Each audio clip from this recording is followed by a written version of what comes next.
కొంపలు మునిగే వార్తలు ఎంత నెమ్మదిగా చెబుతున్నారంటే అనుకుంటున్నారా? అయితే మీరే చూడండి. ఈయన పేరు మాండ్రు నారాయణ రమణారావు. ప్రముఖ హస్త సాముద్రిక నిపుణుడు. ఇంతకుముందు మీరు విన్న విషయాలన్నీ ఈయనగారు చెప్పినవే. జార్జ్ బుష్ నుండి సోనియా గాంధీ దాకా, రాజశేఖర్ రెడ్డి నుంచి చంద్రశేఖర్ రావు వరకు ఎవరి భవిష్యత్ వర్తమానాలైనా వారి చేతి గీతల ఆధారంగా చకచకా చెప్పేస్తారు. పాదయాత్ర చేసి పదవి సాధించిన ముఖ్యమంత్రి వైఎస్ తరచూ హెలికాప్టర్లో తిరగటం అంత మంచిది కాదని ఈ జ్యోతిష్యుడి అభిప్రాయం. రాజశేఖర రెడ్డి గారు ఎక్కువగా హెలికాప్టర్స్లోను ఇట్లోనూ ప్రయాణాలు చేస్తున్నారు. పాదయాత్ర చేసి పదవి సాధించిన ముఖ్యమంత్రి వైఎస్ తరచూ హెలికాప్టర్లో తిరగటం అంత మంచిది కాదని ఈ జ్యోతిష్యుడి అభిప్రాయం. రాజశేఖర రెడ్డి గారు ఎక్కువగా హెలికాప్టర్స్లోను ఇట్లోనూ ప్రయాణాలు చేస్తున్నారు. కాకపోతే ఈ ట్రావెలింగ్ విషయంలో ఏదో చిన్న ఇబ్బంది అనిపిస్తుంది. ట్రావెలింగ్ విషయంలో కాస్త జాగ్రత్తగా ఉండాలి సార్. అట్లాగే హెల్త్ పరంగా కూడా 2 విషయాలు కూడా జాగ్రత్తగా ఉండాలండి.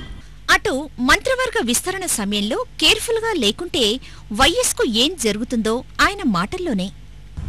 ఈయన మంత్రివర్గం విస్తరణ సమయంలో సార్ చాలా అప్రమత్తంగా బాగా ఆలోచించి మంత్రివర్గ విస్తరణ చేయాలండి. 1కి 2 సార్లు ఆలోచించి చేయాలండి. దీనివల్ల ఏమిటంటే బురద జల్లి కార్యక్రమం ఉంది బాగా ఎక్కువగా సార్ మీద. ఏదైనా అధిగమిస్తారు, కానీ ఆ టైంలో ఈయన పీఠం కదిలించి అంత ఊపు కూడా తీసుకొస్తారు. ఇక నక్సల్స్ తో చర్చల విషయంలో సోనియా చొరవ తీసుకుంటే సమస్య క్షణాల్లో సద్దుమణుగుతుందనేది మరో అంచనా. ఈ సోనియా గాంధీ గారు కనుక ఈ నక్సల్స్ కనుక టాక్స్ కనుక ఆవిడ కనుక ఇంటర్ఫియర్ అయితే only with in finger tips మీద అయిపోద్దండి. వీళ్ళు మన వాళ్ళ మంత్రులు అందరూ కూడా ఎన్నో రోజులు ఎన్నో నెలలు బట్టి కుస్తీలు పడతారు. సోనియా మేడం కనుక ఎంటర్ అయితే అది ఓన్లీ ఫింగర్ టిప్స్ మీద సాల్వ్ అవుతుందండి. మరో ఆసక్తికరమైన అంశం ఏమిటంటే భవిష్యత్తులో మన రాష్ట్రానికి ఓ మహిళా ముఖ్యమంత్రి అవుతుందని ఘంటాపథంగా చెప్తున్నాడు. గతంలో కంచిస్వామి జైలు విషయం, చంద్రబాబు అలిపిరి ప్రమాదాల గురించి తాను ముందే చెప్పానని, అయితే అప్పట్లో నమ్మని కొందరు టీడీపీ నేతలు తనను తిట్టారని రమణారావు చెప్పారు. గతం సంగతి వదిలేద్దాం.